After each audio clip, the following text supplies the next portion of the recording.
4:15. Mañana hay un seminario muy interesante sobre la seguridad privada en el desarrollo del país, como potencia, cómo influye. No es exactamente el título, pero ese es el tema de conjunto. Con nosotros está el general Amílcar Fernández, que es el superintendente de seguridad privada de la República Dominicana. Está acompañado de un invitado que va a participar mañana en este seminario. Es el señor Carlos Mallorca, ex intendente de seguridad privada en Colombia. Es un especialista, hay otros especialistas también suramericanos de otras latitudes para la contribución en este seminario de gran importancia que auspicia la Superintendencia de Seguridad Privada que dirige el general Amílcar Fernández. Buenas tardes, bienvenidos. Muy buenas tardes, Cristian, muy buenas tardes, Ángela Costa, señor Chávez. Un honor estar con ustedes y un privilegio. El honor es nuestro, general, suyo. General, normalmente cuando se plantea el tema de la seguridad, por lo menos desde la República Dominicana, no se piensa en el aporte o en el rol que pueden jugar las instituciones relacionadas con la seguridad privada. La verdad es que casi siempre se piensa que es una responsabilidad exclusiva de la policía o de lo que hagan las instituciones públicas concernidas, como es el caso de Interior y Policía. Aparentemente, la justificación de este encuentro tiene mucho que ver con el aporte que puede representar la seguridad privada para reforzar las iniciativas que de diferentes áreas de las áreas convencionales que tienen que ver con la seguridad pública se pueden poner en marcha para enfrentar el problema y proveer una mayor seguridad a los ciudadanos. ¿Cuál es la situación? ¿Qué ofrece precisamente un encuentro como este? Sí, precisamente el seminario taller es titulado La seguridad privada como propulsor del desarrollo nacional. ¿Qué resulta? La función de la seguridad es uno de los servicios básicos que debe ofrecer un Estado a la sociedad. Más sin embargo, eso no es privativo a que el propio Estado pueda dar una licencia con carácter precario, bien regulado, bien controlado, por la incidencia que tiene en el interés colectivo. ¿Y eso no es como delegar la función? No precisamente, ahí es que voy. Lo que busca el Estado cuando ofrece una licencia para operar empresas de seguridad privada es que las fuerzas de seguridad privada se conviertan en un complemento de la seguridad pública, no nunca que lo sustituya o que la suplante, jamás, sino que sirva de complemento, de cooperación a la seguridad pública. Y la seguridad es una responsabilidad de todos. Entonces, usted debe ser responsable de la seguridad de su entorno familiar, por ejemplo, o de su patrimonio. Claro. Si no es suficiente para usted resguardarse, pues entonces tiene la oportunidad de pagar un servicio para ser resguardados tanto sus propiedades como su propia integridad. Antes de que intervenga el señor Mallorca, que queremos escuchar su parecer, pero me gustaría en ese mismo punto, general, me he preguntado muchas veces, ¿cuál es el vínculo de la cantidad impresionante de seguridad privada que tenemos, los guachimanes, todas las empresas? Usted camina una cuadra y en la cuadra tiene que haber 8 instalaciones que tienen un seguridad privado. Entonces usted dice, pero pasan la criminalidad, los asaltos, la cuestión, y no hay un vínculo entre esta persona que tiene alguna delegación respecto al tema de seguridad con los órganos responsables de la seguridad. A veces ni se dan por enterados, ni informan, o sea, debía existir algún tipo de conectividad. Precisamente de eso se trata, eso es lo que buscamos con este seminario taller, cómo en poco tiempo recorrer un espacio de tiempo bastante largo y de bastantes traumas que han pasado otras naciones de la región, como es el caso de Colombia. En Colombia, en los años 90, era una de las ciudades más peligrosas, más inseguras de Latinoamérica. Sin embargo, hoy en día es una de las ciudades más seguras de Latinoamérica. Usted no ve en Bogotá, por ejemplo, una patrulla militar ni de casualidad. Ahora mismo, gran parte de las Fuerzas Armadas está destinada a la seguridad ciudadana a través de la Ciutran. Sin embargo, en Colombia, la seguridad privada ocupa los espacios públicos interiores. ¿Qué resulta? Si usted tiene una edificación, una plaza comercial, un residencial, usted debe de pensar en la seguridad. A eso le llaman espacios públicos interiores. Espacios públicos interiores. Entonces usted debe de ofrecer seguridad a quienes lo visitan. Los últimos acontecimientos que hemos visto que han sacudido al país, llámese el hecho de Bellavista Mall, Plaza Lama, el hecho de San Pedro de Macorís, donde en cabina 2 locutores periodistas fueron asesinados, pues entonces fue un tema de falta de seguridad privada eficiente. Tenemos vigilancia, pero no seguridad. ¿Cuál ha sido la experiencia de Colombia? ¿Cuál ha sido la experiencia de Colombia que pudiera considerarse realmente un aporte asimilable a la República Dominicana? Hablamos ahora con Carlos Mallorca, ex intendente de Seguridad Privada de Colombia. Pues son varios. Nosotros no tenemos un sistema perfecto, pero creemos que hemos construido avances que no en vano muestran a la legislación y a la estructura funcional del Estado colombiano como una estructura replicable y en todo caso relevante dentro de la seguridad privada. A mí me llama profundamente la atención la pregunta que usted hizo al inicio, porque me parece que es absolutamente inteligente y no la habíamos escuchado en el transcurso del día. Hemos estado por todas las emisoras. Porque usted no había venido a Sol desde aquí estuvimos.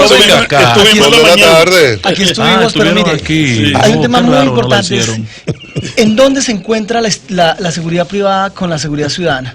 Ya dijo mi general que era un tema de complemento, pero de nada nos sirve a nosotros tener muchos efectivos de la seguridad privada si esa circunstancia no tiene un vínculo de interacción con la seguridad ciudadana. Es decir, la seguridad privada debe tener unos canales de comunicación, de interacción, para que sea operativa, porque de lo contrario lo que estamos haciendo es privatizando la seguridad. Y no se trata de privatizar la seguridad, se trata de que la seguridad privada genere un escenario de cooperación y esa circunstancia en todos los casos no se da. ¿Cuándo no se da? Cuando faltan cuando esos mecanismos están ausentes. En Colombia y en otros países se han diseñado metodologías que permiten que el guarda de seguridad privada, sin meterse en la función del policía, contribuya a que esa seguridad se dé. Hay un ejemplo que es típico en Colombia y es, por ejemplo, en los aeropuertos. Ustedes llegan a los aeropuertos y lo que ve es que quien hace las pesquisas iniciales, quien hace los registros a través de medios electrónicos, es la seguridad privada. Pero cuando hay la detección de un elemento extraño, de narcóticos o alguna de estas circunstancias, pues inmediatamente el efectivo de la policía acciona inmediatamente. Nunca el guarda invade la órbita o la cláusula de aprehensión o la cláusula general de requisa, que está vedada incluso en nuestro país, el hacer la requisa, el tacto físico de la persona. Eso lo hace la policía, pero complementa la labor de él. Y entonces en esa amalgama de lo uno y lo otro resulta ser siempre un elemento bastante relevante, no en vano. En un país como el nuestro la seguridad privada representa, como lo hemos dicho en el transcurso del día, un poco más del 2% del PIB nacional. O sea, es una industria que se ha construido a partir de una tragedia en el país. La inseguridad de Colombia ha buscado potenciar su estructura de seguridad privada y hoy día Colombia es un país que exporta seguridad privada. Industria más allá de vigilancia. Por supuesto. Deben haber productos también. Por supuesto, ¿no? Nosotros hacemos transformación de muchos productos. En Colombia se hacen vehículos blindados incluso para países de lejano oriente. ¿Vehículos blindados? Por supuesto. Hay muchos vehículos que en Colombia se blindan y van con destino a los países árabes. Los chalecos antibalas que se fabrican en Colombia recorren todas las latitudes del mundo porque son productos hechos y probados en Colombia con técnicas que permiten disminución de peso, pero un amplio nivel de seguridad. Es decir, nosotros en Colombia somos una industria en la seguridad privada. Sí, tanto así que hace unos años yo llegué a Colombia y en el Hotel Presidente, donde estaba supuesto alojarme, llegué y en recepción me preguntó ahí en el lobby la chica que me atendió: ¿usted quiere una habitación? Estamos hablando de 10 años atrás, principio del año 2000, 2002. ¿Usted quiere una habitación blindada o sin blindar? Te fuiste al aeropuerto, yo me voy al aeropuerto una vez. Blindada y no voy a salir de ahí. Bueno, el alquiler de vehículos blindados es una técnica importante, pero ese me parece que es un buen ejemplo. Hace unos años. Yo le digo, no, muchísimas gracias, y me monto en el taxi. Mallorca, aquí nosotros tenemos una realidad. Sí. El general Amílcar Fernández tiene unos años haciendo grandes esfuerzos por empujar una legislación que se adecue a los tiempos. Aquí tenemos muchas particularidades sobre esta vigilancia privada. Por ejemplo, una gran parte de los vigilantes privados, y me excusan en términos, son desechos humanos. ¿En qué sentido? Gente que ya tiene mucho tiempo, ha envejecido, salió de instituciones militares y policiales, a veces no puede cargar el arma, se duerme, sale uno del edificio y está dormido, el pobre hombre que se puede asustar. Entonces, en edad no laborable ya. En edad 70, no laborable, limitado. En otras ocasiones se produce un hecho violento con un guardián privado, que por cierto hace mal un tiempo pago, que no lo vemos. Y nos damos cuenta que el individuo está expulsado de las filas militares o policiales por 2 o 3 actos delictivos. Nos damos cuenta en ese momento. Pero además un individuo mal pagado, sueldos muy malos, y un individuo que tiene 12 horas de trabajo, de 6 de la tarde a 6 de la mañana. Entonces, la legislación, y esto no lo hemos comentado con general, pero parece que también gente que se dedica al negocio por un asunto de costo, no quiere la ley o lucha contra aspectos de la ley que tienen que ver con la protección de ese personal y con el uso de tecnología, con mayores inversiones. Entonces, es necesaria una ley actualizada para que pueda haber una buena fiscalización y pueda darse esa articulación y esa contribución. Claro, pero ¿cómo lograr esos elementos? ¿Cuál es la mejor legislación en el mundo? Pues la mejor legislación en esta materia es aquella que logre un equilibrio entre la posibilidad o la satisfacción del Estado en una adecuada regulación sin que eso disminuya el crecimiento del sector. Y lograr ese equilibrio no siempre es fácil, porque usualmente el sector tiene resistencia a ciertos cambios, la actividad cada día se formaliza, es una tendencia obvia del mercado, claro. Y la formalización implica, por supuesto, generar unos básicos necesarios en términos de salubridad, en términos de prestaciones, en términos laborales, y no todos están siempre dispuestos a jugarle de manera limpia al Estado. El Estado tiene que ponerse en el papel de ser el regulador de estos servicios, porque no estamos hablando de nada menor, estamos hablando de que más que un derecho, la seguridad privada es una garantía para el ejercicio de los derechos. Sin seguridad no hay ejercicio de derechos en ninguna parte del mundo. Entonces, cuando ese presupuesto está en cabeza del Estado, el Estado debe esforzarse de manera suficiente para lograr un marco normativo que satisfaga el interés del propio Estado en que aquellas personas que están cumpliendo una función que en todo caso es pública lo hagan de buena manera. Y buena manera es que, independientemente que sea una actividad económica, debe cumplir con los atributos básicos en términos de prestaciones, de obligaciones de orden laboral, en términos de unas adecuadas condiciones que dignifiquen la labor. Hemos dicho que ser guarda de seguridad privada en estos países no es algo que se elija, es algo que toca hacer por descarte de actividades, y es una tragedia incluso para aquella persona que está dentro de ese uniforme, cuando ni siquiera tiene el básico o el mínimo respeto de los ciudadanos, o cuando sus condiciones de vida o sus condiciones no le dan para prestar la labor, pues no podría estar ahí. Hay un elemento que gravita siempre sobre la calidad de la prestación del servicio, y tiene que ver básicamente con la formación. La formación es el punto neurálgico de este tema. Una norma en seguridad privada tiene que tener elementos claros que permitan que la formación del guarda le habilite a prestar un servicio de calidad. Y a veces hay protección en el caso del transporte de valores. Hay seguros para el dinero, seguro para el vehículo, seguro para todo, pero no es seguro para el guardia de seguridad que expone su vida. Por supuesto, la seguridad tiene que verse desde el punto de vista de las personas. Comentamos con el general Amílcar de una experiencia, por ejemplo, que se hizo en Colombia por primera vez, que fue muy novedosa. Bogotá, por ejemplo, es una ciudad que contrata 4.500 guardas de seguridad privada en un solo contrato con la Secretaría de Educación del departamento, de la ciudad. Es decir, todas las escuelas públicas de Bogotá las cuida la seguridad privada. Y toda la vida se pensó que lo que había que cuidar en esas escuelas eran los computadores y los elementos y los pupitres. Para que no se lo roben. Para que no lo roben. Pero en un planteamiento, en una mesa de trabajo, nos dimos cuenta que lo que había que cuidar no era eso, lo que había que cuidar eran los niños. Y entonces se dispuso de un modelo en donde al final los computadores están asegurados y algún día se recuperarán. Lo que uno no recupera son los muchachos que están expuestos a vendedores de droga, a explotación sexual. Entonces se diseñó un modelo de contrato en donde el punto central era el menor. Y entonces todas las cámaras de seguridad del sector se orientaron a crear corredores seguros de los menores. Se vincularon protocolos operativos que buscaban que el menor estuviera siempre salvaguardado de el asedio de los explotadores sexuales, de los vendedores de drogas, y a partir de un modelo de esos se creó una nueva concepción de la seguridad privada. No nos importan los computadores ni los pupitres, nos importa el muchacho. Sí, pero mira, aquí es urgente hacer una vinculación por la dimensión que ha estado tomando el tema de la educación. Nosotros tenemos, por ejemplo, en este momento cerca de 20.000 centros educativos públicos y tenemos 2.000 policías en policía escolar. O sea, no damos ni siquiera para cubrir el 20% de los centros de estudio. Pero ni acá ni en ninguna parte del mundo, es decir... pero podría ser una vinculación, por supuesto, al sector privado, pero con criterio, porque si lo que van es a poner los guachimanes que tenemos aquí cuidando las empresas privadas, eso con que no lo hagan. Un hombre, lo que le da más temor. Pero por supuesto, y no, digamos, la seguridad no consiste en colocarle un policía a cada ciudadano ni a cada instalación. De eso no consiste la seguridad, porque no habría presupuesto público que la aguante. El ciudadano, la policía y la seguridad ciudadana va hasta un punto, pero ahí en adelante corresponde a otras órbitas la complementación o la colaboración en el servicio.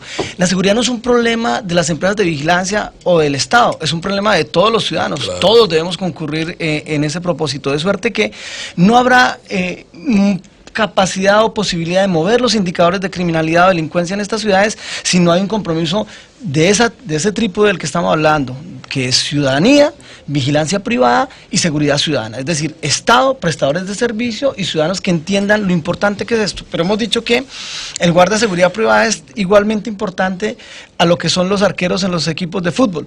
Que la gente solo se da cuenta que existen el día que meten el gol. El día que ocurre el siniestro, la gente se da cuenta que había un vigilante y pregunta, ¿y este es inmigrante? ¿No lo es? ¿Este tiene formación? ¿No la tiene? Jamás se lo han preguntado. Pasa uno todos los días por enfrente del vigilante, pero nunca se pregunta cosas tan elementales como esas hasta que hubo el hurto, hasta que ocurrió el siniestro. General, sería interesante conocer un poco sobre el contenido del evento que los reúne a ustedes en la ciudad de Santo Domingo y además, ¿qué podría esperarse como aporte para la República Dominicana? Sí, interesante pregunta, señor Chávez. Este evento empieza mañana, se apertura a las 8 de la mañana, deben estarse inscribiendo a las 7:30 de la mañana los participantes.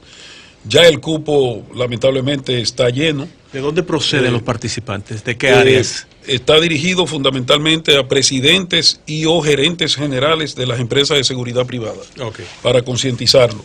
Está dirigido al pujante sector turístico. Está dirigido a las asociaciones industriales y empresariales y a los legisladores, fundamentalmente a las comisiones de seguridad y defensa de la Cámara de Diputados y del Senado, que son los que tienen a cargo el informe que deben de rendir a su hemiciclo en este caso, en el tema de la ley. Y que da seguimiento a las políticas públicas en la materia. Precisamente, ¿qué es lo que buscamos? Concientizar en cuanto a las buenas prácticas que han realizado en otros países. Hemos tenido la gran dicha, la gran fortuna de que, por ejemplo, el doctor Mayorga nos recibiera siendo superintendente en Colombia cuando empezamos a hacer un estudio de legislación comparada de la región y de algunos países de Europa, iniciativa manejada por el doctor Olivo Rodríguez Huertas, hoy embajador en España, y que se interesó por hacer algunos arreglos complementarios al proyecto de ley ya existente por iniciativa del senador Adriano Sánchez Roa en el 2009. ¿Qué es lo que buscamos? Precisamente que haya un marco regulador. Si no tenemos regulación, no hay manera de controlarlo. Lo que no está prohibido está permitido. Entonces, hay una serie de regulaciones legislativas que le obligan a cada ciudadano a cumplir con algunos compromisos. Por ejemplo, usted decía que el vigilante que se da cuenta de la ocurrencia de un delito y no da parte, no interacciona, no tiene mecanismo, es un principio viejo del código. Un radito, un telefonito podría conectarse con la policía. Es un principio viejo del Código Penal que todo ciudadano que conoce de la comisión de un delito y no da parte a las autoridades se convierte en cómplice. Claro. Entonces, hay unas obligaciones que se le confieren al vigilante. O sea, ellos deben de conocer bajo un entrenamiento, bajo un curso básico con una currícula que hemos diseñado buscando estas experiencias. Deben agotar un proceso de entrenamiento, de capacitación y de depuración y estudios psicofísicos que garanticen la idoneidad de esa persona para poder portar un arma y servir como vigilante de seguridad. No solo vigilante, sino dar seguridad, que tenga la capacidad de percibir la ocurrencia de un delito. ¿Cuántos responsables de la seguridad? Consuelo Despradel, Pedro Jiménez se integran a esta interesante entrevista. Saludos. Gracias, es que teníamos Consuelo, Pedro, un honor. Un honor. Gracias. ¿Cómo no? Dos amigos del general Amílcar Fernández, doña Consuelo y Pedro. General, le preguntaba cuál es la cantidad de seguridad privado que tenemos en el país. Porque es que yo insisto, perdóneme, don Carlos, insisto en que hay que vincular ese personal de seguridad privada que no puede limitarse a la actividad solo de vigilancia, a la seguridad ciudadana. Claro, hay que vincularlo. Claro. Hasta con un pito, el guachimán tiene un pito, y el policía del pedazo que camina por la calle sabe que si oyó el pito que tocó el guachimán es porque hay una actividad delictiva en proceso y que tiene que acudir. O sea, tiene que haber algo, yo no sé, a ver que trae a alguien de la NASA para que nos explique. Siempre oí una anécdota de los años, la época de los 60, 40, por allá, que habían serenos en la ciudad, en Ciudad Nueva, y entonces los serenos eran por cuadra. Y entonces el sereno pasaba una hora determinada para saber que el que pague el servicio, para que el que pague el servicio sepa que el sereno está ahí. Y tocaba un pito y decía, a las 12 de la noche y sereno. Pero ya ahora tú no sabes tú no sabes cuando el vigilante está o no está. No, normalmente está durmiendo. Porque no tiene un entrenamiento. Nosotros despertamos por la mañana, para que nos abra el canal. Pero precisamente tengo que tocarle la bocina como 10 veces. Peligroso eso. Ahora, general, usted habla de que está dirigido a los gerentes, a los encargados de empresas privadas de seguridad. Pero ahí deberían estar convocados empresarios, asociaciones empresariales. Porque están convocadas.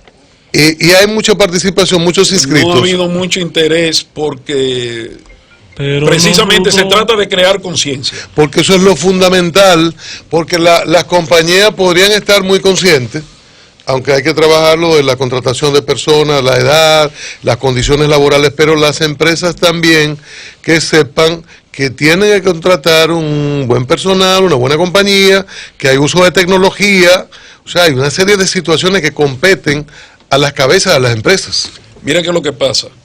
Estamos invirtiendo dinero en seguridad que es un dinero prácticamente perdido. En materia de seguridad tú no mides cuánto gastas, sino los resultados.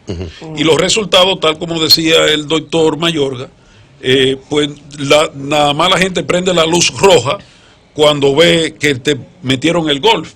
En este caso, los últimos acontecimientos que han ocurrido en el país, que han sacudido el país, son temas precisamente de seguridad privada. Sí. Empezando por el hecho en Bellavista Mall. Recuerdo muy bien que yo tenía apenas un mes y algunos días que había ocupado la posición. Eso fue en septiembre del año pasado, doña Consuelo decía en el programa, bueno, pero aquí hay una situación y es que hay muchos generales metidos en la seguridad y entonces al frente de las compañías privadas. Dígame, general, que usted no va, bueno, pero precisamente yo le decía, y siendo coherente con mi posición, doña Consuelo, yo le decía, ustedes me conocen todos y ustedes saben mi forma de actuar tratando de seguir los principios con los cuales me formaron en mi familia, pero sobre todo los principios con los cuales me formaron en las Fuerzas Armadas. Yo tengo un compromiso con el país, yo tengo un compromiso con el presidente de la República, yo tengo un compromiso asumido con el ministro de Defensa, que es un hombre que está consagrado a luchar por los más sanos intereses de la nación y que está trabajando día y noche. Entonces, un abrazo para Ricky Paulino Sen. Ay, sí. Entonces, canchanchan de nosotros. Así es. Entonces, aquí hay todo un proyecto ya montado, viendo todos aquellos acontecimientos. En su administración general, y esto como reconocimiento, y Pedro y yo lo comentamos, en La Vega vimos casos, y en el país lo hemos visto en diferentes escenarios, de que por primera vez le han caído atrás a las empresas privadas dedicadas a la seguridad, que son un almacén de armas ilegales, y usted se ha atrevido a marcharle, que nunca nadie le había puesto el pico. Sí, precisamente lo que le quería decir, que esos acontecimientos, tanto Bellavista Mall, Plaza Lama, fíjense que ahí habían centros de monitoreo, cámaras, que no tenían la calidad para poder identificar a aquel hombre del portaguitarra, donde llevaba el fusil, y eso dio paso a que en poco tiempo los mismos actores que participaron en Bellavista Mall pues se trasladaran a Plaza Lama y duraran 2 semanas y pico planificando el ataque. Hicieron el ataque y salieron también. Sí, salieron, ahí totalmente ilesos y exitosos. Pero no podíamos identificar, las fuerzas del orden no podían identificar quién eran los actores. Sin embargo, ahí hubo una debilidad grave de la seguridad privada. Entonces, de la seguridad privada y de los empresarios responsables de la plaza. Entonces, ¿qué resulta? Es que invierten mucho dinero, y por eso se trata de llevar conciencia al propio usuario, como son los empresarios que tienen plazas comerciales, los residenciales. Fíjense el caso de Emily en San Francisco de Macorís. En Colombia un caso así no ocurre. ¿Por qué? Porque inmediatamente he detectado quién es el vigilante que tiene la responsabilidad. Usted lo dice, general, y sería interesante hacerle directamente la pregunta al señor Mayorga.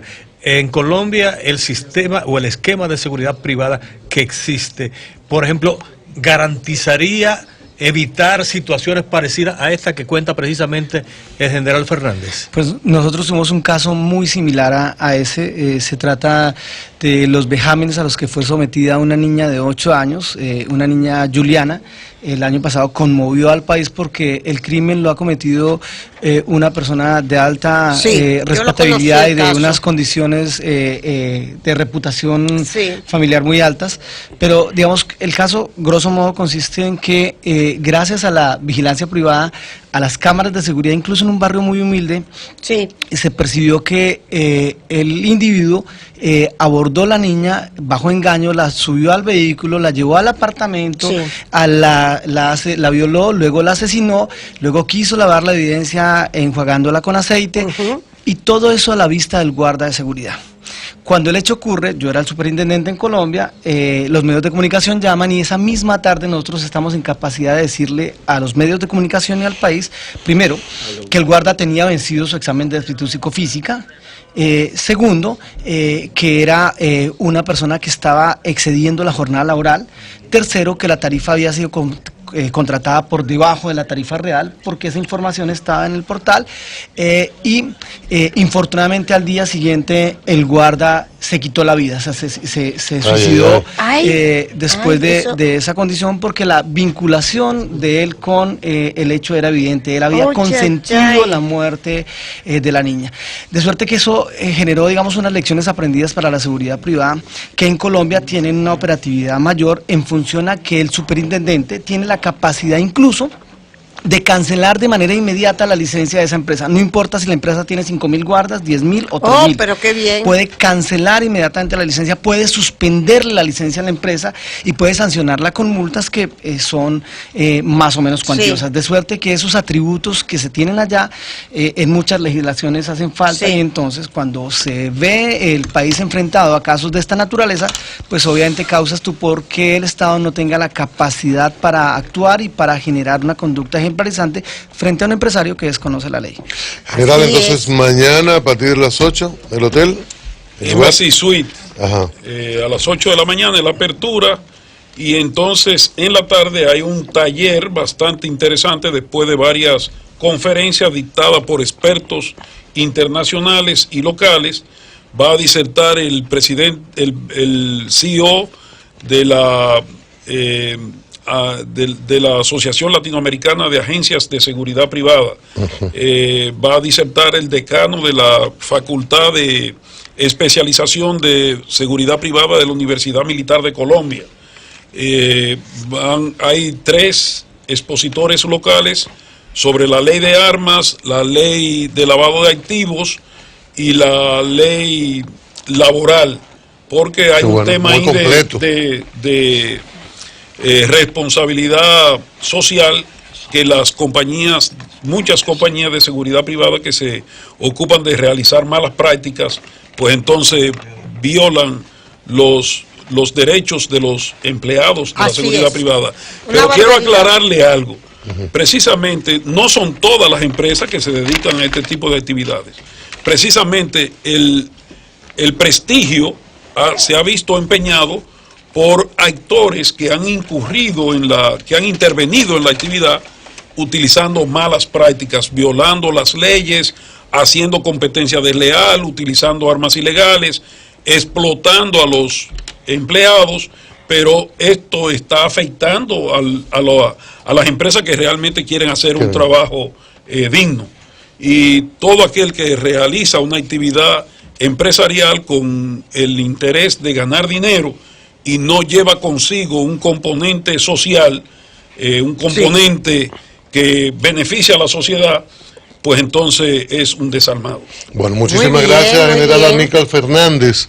Esperamos el éxito y que todo este material se pueda luego difundir, y que para impulso a la ley de la ley de seguridad privada, que todavía está en el Congreso y que sabemos que usted ha hecho un gran esfuerzo, y que esto pueda contribuir a crear esa conciencia y que los legisladores vean esto y apuren el paso. El legislador es sabio e inteligente y está bastante... Algunos, general, algunos, perdón. Bueno, en mi condición... Algunos son sabios, pero no inteligentes. Bueno. Verdaderamente hay un interés, Sí, hay un interés bueno. del legislador Sí. en preocupado por esta situación. Sí. Hay un interés del Estado, del superior gobierno, encabezado por el licenciado Danilo Medina Sánchez, en dar respuesta a la principal demanda de la sociedad, que es precisamente la seguridad privada. Bueno, gracias de nuevo al general Amílcar Fernández, a Carlos Mayorga, exintendente de Seguridad Privada de Colombia, que está en este esfuerzo, que va también a disertar mañana en este seminario importante sobre la seguridad privada en el desarrollo de un país. Gracias a los dos. Muchísimas gracias a todos ustedes. Cambio y fuera, Mauricio.